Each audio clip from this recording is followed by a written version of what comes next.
देश की राजधानी दिल्ली का भव्य भारत मंडपम, एक ऐसी जगह जहां देश और दुनिया भर के सबसे तेज दिमाग इकट्ठा हुए थे। तारीख थी 17 फरवरी और मौका था इंडिया एआई इम्पैक्ट समेत का। बाहर सुरक्षा इतनी कड़ी थी कि परिंदा भी पर न मार सके। देश के प्रधानमंत्री से लेकर दुनिया के 65 देशों के प्रतिनिधि इस महाकुंभ में हिस्सा लेने आए थे। हर कोई इस बात पर चर्चा कर रहा था कि कैसे आने वाले वक्त में टेक्नोलॉजी हमारी और आपकी जिंदगी को पूरी तरह से बदल कर रख देगी। देश को दुनिया के टॉप 3 सुपर पावर बनाने का सपना देखा जा रहा था, लेकिन दोस्तों, किसी ने सपने में भी नहीं सोचा था कि इसी चकाचौंध और कड़ी सुरक्षा के बीच एक ऐसा खेल खेला जाएगा, एक ऐसा फरेब रचा जाएगा जो न सिर्फ पूरे देश को हैरान कर देगा, बल्कि अंतर्राष्ट्रीय स्तर पर भारत की साख पर सवाल खड़े कर देगा। एक तरफ जहां लाखों करोड़ों की मशीनें और भविष्य की तकनीक दिखाई जा रही थीं, वहीं दूसरी तरफ कुछ ऐसा हो रहा था जिसे जानकर आप दंग रह जाएंगे। यह कहानी सिर्फ एक तकनीकी नहीं है, यह कहानी है एक बहुत बड़े धोखे की, एक हाई प्रोफाइल चोरी की और एक ऐसे झूठ की जिसने बड़े बड़े मंत्री और सरकार तक की आंखों में धूल झोंक दी। इस घटना की शुरुआत होती है बेंगलुरु की एक बहुत ही उभरती हुई एआई कंपनी न्यू से पीएम के सीईओ धनंजय यादव से। धनंजय और उनकी पूरी टीम ने इस समिट के लिए महीनों तक दिन रात एक करके मेहनत की थी। उन्होंने अपनी कंपनी के स्टॉल के लिए भारी भरकम रकम चुकाई थी, फ्लाइट्स बुक की थी और अपने सबसे बेहतरीन एआई वेरिएबल डिवाइस दुनिया के सामने पेश करने के लिए भारत मंडपम पहुंचे थे। उनका यह डिवाइस कोई आम डिवाइस नहीं था। भारत का पहला या नेटिव वेरिएबल था जो एक पेंडेंट की तरह गले में पहना जाता था। यह डिवाइस इंसान की बातचीत को ट्रैक कर सकता था और उसकी भावनाओं को एनालाइज कर सकता था। इसकी कीमत लगभग 12,000 रुपए थी और यह भविष्य की बहुत बड़ी खोज मानी जा रही थी। समेत का पहला दिन था। हॉल नंबर 2 और बाकी पवेलियन में लोगों की भारी भीड़ उमड़ रही थी। युवा इन्वेस्टर्स और बड़े बड़े बिजनेसमैन हर स्टॉल पर जाकर नई नई तकनीक देख रहे थे। लेकिन तभी दोपहर के करीब 12 बजे अचानक वेन्यू पर हलचल तेज हो गई। पुलिस और सुरक्षा कर्मियों की चहलकदमी बढ़ गई। पता चला कि दोपहर 2 बजे देश के माननीय प्रधानमंत्री जी खुद समिट का जायजा लेने के लिए आने वाले हैं। प्रधानमंत्री की सुरक्षा को ध्यान में रखते हुए सुरक्षा कर्मियों ने वहां मौजूद सभी स्टॉल मालिकों और लोगों को वह जगह खाली करने का आदेश दिया। धनंजय यादव अपने स्टॉल पर खड़े थे। उनके सामने उनके वह कीमती एआई डिवाइस रखे हुए थे जिन पर उनकी कंपनी का पूरा भविष्य टिका था। उन्होंने वहां मौजूद एक सुरक्षा कर्मी से घबराते हुए पूछा कि क्या वो अपने इन डिवाइसेस को अपने साथ बाहर ले जाएं? सुरक्षा कर्मी ने बड़े ही तसल्ली से जवाब दिया कि उन्हें फिक्र करने की कोई जरूरत नहीं है, यह एक हाई सिक्योरिटी जोन है।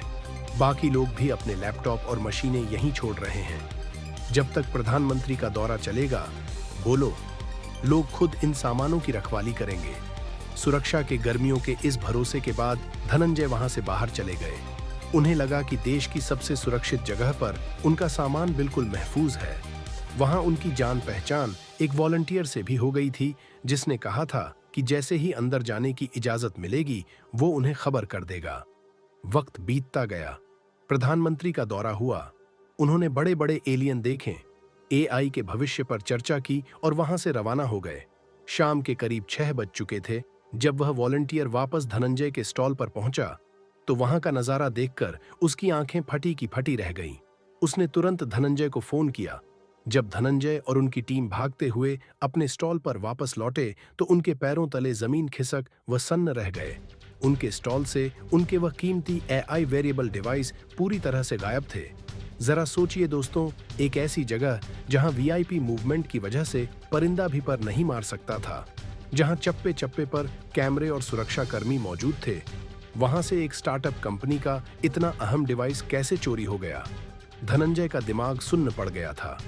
उन्होंने तुरंत सुरक्षा कर्मियों से सवाल किए, लेकिन किसी के पास कोई ठोस जवाब नहीं था। यह सिर्फ एक चोरी नहीं थी, ये इस पूरे इवेंट के मैनेजमेंट और सुरक्षा व्यवस्था पर एक बहुत बड़ा सवालिया निशान था। धनंजय ने निराश होकर सोशल मीडिया प्लेटफॉर्म एक्स पर अपना गुस्सा जाहिर किया। उन्होंने लिखा कि जब वहां सिर्फ आधिकारिक क्योंकि मामला इंटरनेशनल समेत को ही आने तुरंत भारत मंडपम के सारे सीसीटीवी फुटेज खंगाले जाने लगे। तुरंत इस हाई प्रोफाइल चोरी को स्कैन किया जाने लगा। लेकिन कहानी यही खत्म नहीं के संज्ञान में यह मामला ये चोरी तो सिर्फ इस 17 फरवरी को तुरंत ड्रामे का एक बहुत छोटा सा हिस्सा पुलिस के पसीने छूट रहे थे। असली फरेब तो एक दूसरे पवेलियन में चल रहा था, जिसके बारे में जानकर आपका दिमाग चकरा जाएगा। हॉल के एक बड़े से हिस्से में देश की एक बहुत ही नामी प्राइवेट यूनिवर्सिटी का एक शानदार स्टॉल लगा हुआ था। स्टॉल पर लोगों की भारी भीड़ जमा थी। हर कोई उनके स्टॉल पर एक अनोखी चीज को देखकर तालियां बजा रहा था। वो चीज थी एक रोबोटो डॉग, एक ऐसा रोबोट जो बिल्कुल एक कुत्ते की तरह दिखता था, जो अपने 4 पैरों पर चलता था, खड़ा होता था, लोगों से हाथ मिलाता था और उछल कूद कर रहा था। वहां मौजूद लोगों को बताया जा रहा था कि इस रोबोट का नाम और आर्यन है, जिसका पूरा नाम ऑपरेशनल रोबोटिक इंटेलिजेंस नोड है। वहां खड़े उस यूनिवर्सिटी के प्रोफेसर और प्रतिनिधि बड़े ही गर्व के साथ सीना चौड़ा करके सबको बता रहे थे कि ये रोबोट और डॉग कोई आम मशीन नहीं है, इसे उनके अपने सेंटर ऑफ एक्सीलेंस में तैयार किया गया है। लोगों को बाकायदा यह कहानी बताई जा रही थी कि इस सेंटर संस्थान ने आर्टिफिशियल इंटेलिजेंस के पूरे इकोसिस्टम को बनाने के लिए 350 करोड़ रुपए का भारी भरकम निवेश किया है, और यह रोबोट उसी शानदार इनोवेशन का एक जीता जागता सबूत है। वहां मौजूद हर शख्स हैरान था। लोग सोच रहे थे कि वह हमारे देश के बच्चों ने, हमारी यूनिवर्सिटी ने क्या कमाल कर दिया है। एक जाने-माने न्यूज चैनल की टीम वहां पहुंची। उन्होंने बाकायदा इस रोबोट की शानदार कवरेज की कैमरे के सामने उस यूनिवर्सिटी की एक सीनियर प्रोफेसर से बात की गई। उन्होंने पूरे आत्मविश्वास के साथ बताया कि कैसे यह उनका अपना इनोवेशन है। न्यूज चैनल ने तो अंत अपने सोशल हैंडल से इस वीडियो को पोस्ट किया और पूरी दुनिया को बताया कि कैसे इस यूनिवर्सिटी ने 350 करोड़ के निवेश से यह स्वदेशी रोबोट बनाया है। बात सिर्फ न्यूज चैनल तक नहीं रुकी। देश के सूचना और प्रसारण मंत्रालय और बड़े मंत्रियों तक यह खबर पहुंची।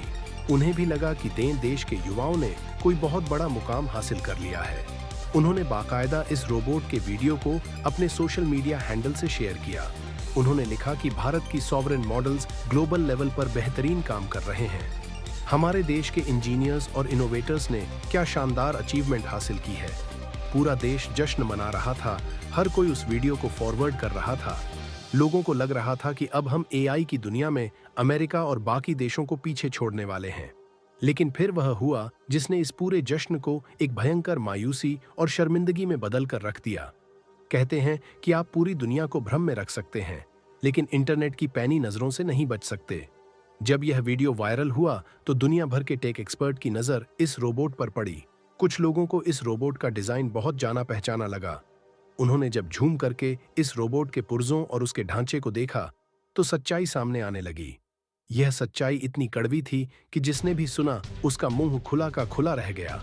जिस रोबोटों को 350 करोड़ का स्वदेशी इनोवेशन बताकर देश के मंत्रियों से लेकर न्यूज चैनल तक ढिंढोरा पीट रहे थे, वह दरअसल एक विदेशी कंपनी का बनाया हुआ जियो2 मॉडल था।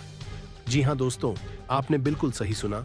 वो रोबोट मेड इन इंडिया नहीं, बल्कि 100% एक आयातित उत्पाद था। उस प्राइवेट यूनिवर्सिटी ने कोई 350 करोड़ का इनोवेशन नहीं किया था। उन्होंने बस ऑनलाइन किसी विदेशी वेबसाइट से लगभग 28 और डॉलर यानी करीब 2.5 लाख रुपए देकर इस बने बनाए रोबोट को ऑर्डर किया था। जब वो रोबोट भारत पहुंचा तो इन लोगों ने बड़ी ही चालाकी से उस पर से असली कंपनी का नाम हटाया, उस पर उड़ान का स्टिकर चिपका और उसे देश के सबसे बड़े भाई समेत में अपना आविष्कार बताकर दुनिया के सामने खड़ा कर दिया। यह कोई छोटी मोटी गलती नहीं थी। यह देश की साख पर बट्टा लगाने वाला एक बहुत बड़ा मामला था। जब इंटरनेट पर इस बात का पर्दाफाश हुआ तो बवाल मच गया। हालात बदल गए, जज्बा बदल गए। सबसे ज्यादा किरकिरी तो तब हुई जब विदेशी मीडिया ने इस बात को पकड़ लिया। एक विदेशी न्यूज वेबसाइट ने बाकायदा एक आर्टिकल छापा और ट्वीट किया। उन्होंने लिखा, एक भारतीय यूनिवर्सिटी हमारे विदेशी रोबोट को अपना स्वदेशी इनोवेशन बताकर दिल्ली के एआई समेत में दिखा रही है।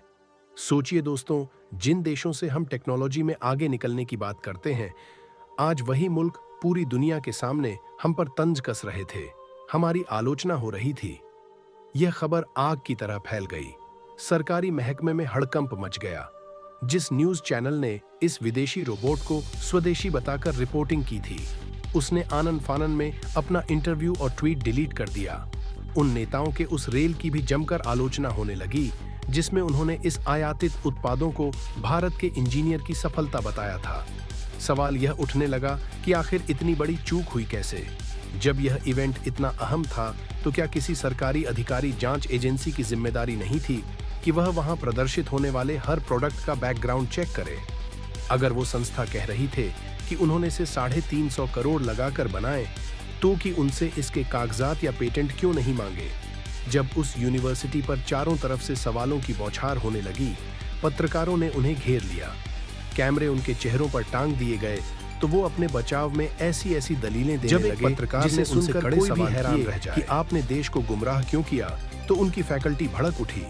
उन्होंने कैमरे के सामने कहा, मेनस्लेड एक बहुत बड़ा शब्द है। आप लोग जर्नलिस्ट हैं, जिम्मेदारी से शब्दों का इस्तेमाल करें। हमने तो कभी क्लेम ही नहीं किया कि यह रोबोट हमने मैन्युफैक्चर किया है। हमने तो बस कहा था कि हम इसे डेवलप कर रहे हैं। ये तो बस बच्चों को क्लासरूम में सिखाने के लिए मोशन में लाया गया था। हमने ये रोबोट नहीं बनाया, लेकिन हम ऐसे दिमाग बना रहे हैं जो कल को ऐसे रोबोट डिजाइन करेंगे। जरा इनकी हिम्मत और दलील देखिए दोस्तों। पहले तो 2.5 लाख का विदेशी उत्पाद खरीदकर उसे अपना नाम दे दिया, और जब पोल खुली तो कह रहे हैं कि हमने तो कभी ऐसा दावा ही नहीं किया। अगर दावा नहीं किया था तो वहां खड़े होकर बड़े बड़े न्यूज चैनलों को बाइट क्यों दे रहे थे? क्यों उसे उड़ाए नाम देकर अपना स्वदेशी प्रोडक्ट बता रहे थे? इस पूरे वाकये का नतीजा ये हुआ कि सरकार का पारा 7वें आसमान पर पहुंच गया। इस फजीहत के बाद तुरंत ऊपर से आदेश आया। संबंधित मंत्रालय ने उस यूनिवर्सिटी को सख्त निर्देश दिए कि वह अपना सारा तामझाम समेटे और तुरंत इस एआई समेत से बाहर निकल जाए।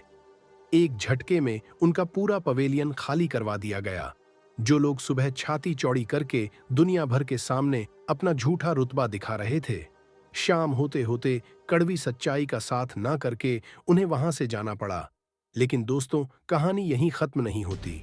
जहां एक तरफ कुछ संस्थाएं आयातित माल पर अपना स्टिकर चिपकाकर देश को गुमराह कर रही थीं, वहीं उसी भारत मंडपम में कुछ ऐसे भी सच्चे भारतीय इनोवेटर्स थे जो सचमुच में भविष्य की तस्वीर बदल रहे थे। हॉल नंबर 2 के में एक और रोबोट सबका ध्यान खींच रहा था। इस रोबोट का नाम था बूस्टर।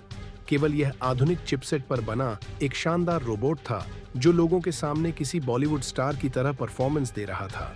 लेकिन यह सिर्फ मनोरंजन वाला खिलौना नहीं था। इसे बनाने वाली टीम की संस्था ने बताया कि यह एक बेहद क्रिटिकल एआई मशीन है। आने वाले वक्त में यह सुपरमार्केट में काम करेगा। इस मशीन में इतना दिमाग है कि यह समझ सकती है कि एक नाजुक केले को कैसे उठाना है और एक भारी कांच के गिलास को कैसे पकड़ना है।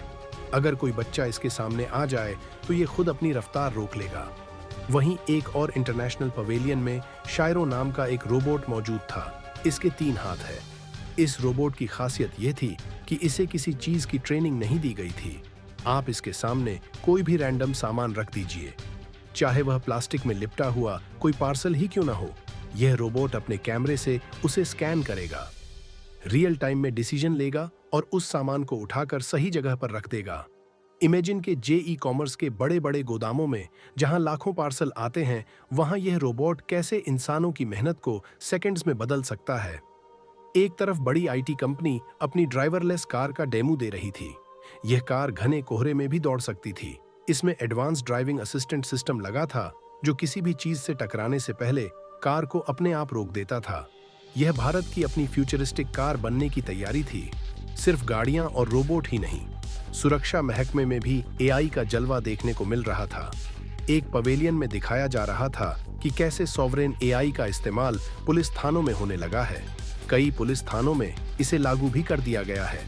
पहले जब कोई इंसान अपने शिकार लिखवाने जाता था तो कागजों का ढेर लग जाता था, लेकिन अब ये एआई सिस्टम सिर्फ शिकायतकर्ता की बात सुनकर खुद बता देता है कि इस मामले में कौन सी कानूनी प्रक्रिया लगेगी, क्या सवाल पूछे जाने चाहिए और इन्वेस्टिगेशन किस दिशा में होनी चाहिए। यह सारा डेटा भारत के अपने सर्वर में सुरक्षित था ताकि देश की जानकारी देश के बाहर न जाए। मेडिकल की दुनिया में भी चमत्कार हो रहे थे। एक स्कैनर वहां रखा था जो सिर्फ 30 मिनट के अंदर पेट का स्कैन करके बता सकता था कि मरीज को गंभीर बीमारी है या नहीं। यह एक जूनियर डॉक्टर की तरह पूरी रिपोर्ट तैयार करके बड़े डॉक्टर को देता था, जिससे सर्जरी की नौबत आने से पहले ही मरीज की जान बचाई जा सके। फार्मा कंपनियों के लिए डिजिटल कंपनी ऐसा एआई लेकर आई थी जो किसी भी नए दवाई को मार्केट में आने के साथ साल के लंबे प्रोसेस को 2 से 3 साल तक कम कर सकता था। यह सब वो असली काम थे जो देश के युवा और सच्चे वैज्ञानिक कर रहे थे, जिन पर कुछ झूठे दावों ने एक पल के लिए पानी फेरने की कोशिश की थी। और आपको याद है वो सीईओ धनंजय यादव, जिनके एआई वेरिएबल डिवाइस चोरी हो गए थे। उधर पुलिस ने अपनी जांच को एक अलग लेवल पर पहुंचा दिया था। सीसीटीवी कैमरे की हर एक फ्रेम को खंगाला गया। पुलिस ने आखिरकार उन अपराधियों को ट्रैक कर लिया। देर रात पुलिस ने वह सारी मशीनें बरामद कर लीं और आरोपियों को धर दबोचा। पुलिस की मुस्तैदी ने कम से कम इस मोर्चे पर इवेंट की इज्जत बचा ली थी। लेकिन इन सब के बीच एक और बहुत बड़ा ग्लोबल खेल चल रहा था, जिसका असर सीधे तौर पर आम इंसान की जेब पर पड़ने वाला था। इस एआई समेत से परे दुनिया के 2 सबसे ताकतवर मुल्कों के बीच एक ऐसी अंदरूनी दिल पक रही थी जिसने सोने के बाजार में हलचल मचा दी थी। जहां दोस्तों, आपने देखा होगा कि पिछले कुछ वक्त में उन्हीं के दाम कैसे आसमान छू रहे थे। 76,000 से शुरू होकर सोना 1.5 लाख से भी ऊपर पहुंच गया था। लेकिन अब अचानक मार्केट में दहशत का माहौल था। खबरें आ रही थीं कि सोने का भाव 1 लाख से भी नीचे गिर सकता है।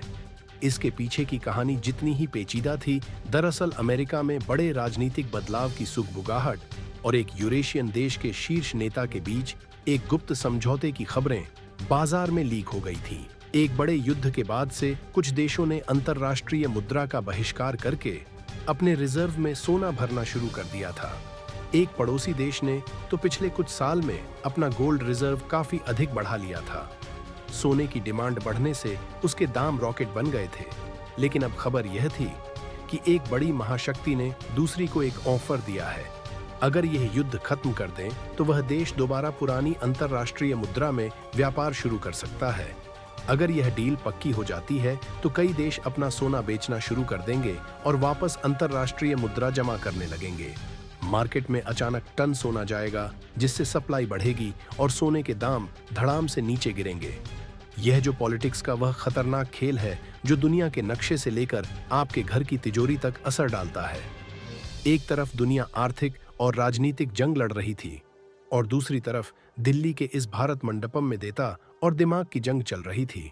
बड़ी टेलीकॉम कंपनियां इसी आई का इस्तेमाल करके ऐसे सिस्टम ला रही थीं जिससे लोगों को डिजिटल फ्रॉड और स्पैम कॉल से बचाया जा सके।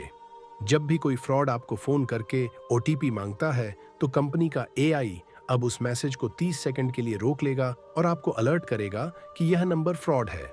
यह समेत सिर्फ मशीनों का दिखावा नहीं था, यह इस बात का सबूत था कि तकनीक एक दोधारी तलवार है। एक तरफ वह एआई है जो किसी की आवाज और चेहरा कॉपी करके रातों रात ऐसे फेक वीडियो बना सकता है कि आप पहचान ही न पाएं कि वो इंसान असली है या नकली। और दूसरी तरफ वही है जो सुरक्षा बलों की मदद कर रहा है, बीमारियों का पता लगा रहा है और हमारे जिंदगी को सुरक्षित बना रहा है। लेकिन सबसे बड़ी बात जो इस पूरे वाकये से निकलकर सामने आई वह यह थी कि तकनीक चाहे कितनी भी एडवांस क्यों न हो जाए, इंसान की नीयत और उसके लालच का कोई सॉफ्टवेयर अपडेट नहीं होता। उस प्राइवेट यूनिवर्सिटी के उस 2.5 लाख के विदेशी रोबोट ने पूरे देश को एक बहुत बड़ा सबक दे दिया। वो ये कि सिर्फ दिखावे और मार्क एक्टिंग के दम पर आप कुछ देर के लिए तो तालियां बटोर सकते हैं, लेकिन जब सच सामने आता है तो आपकी सारी सात मिट्टी में मिल जाती है। दोस्तों, आज की यह कहानी सिर्फ एक न्यूज रिपोर्ट नहीं थे, ये हमारे सिस्टम के उस खामी की दास्तान थी जहां बिना जांच पड़ताल के कोई भी अपनी झूठी कामयाबी का झंडा गाड़ सकता है।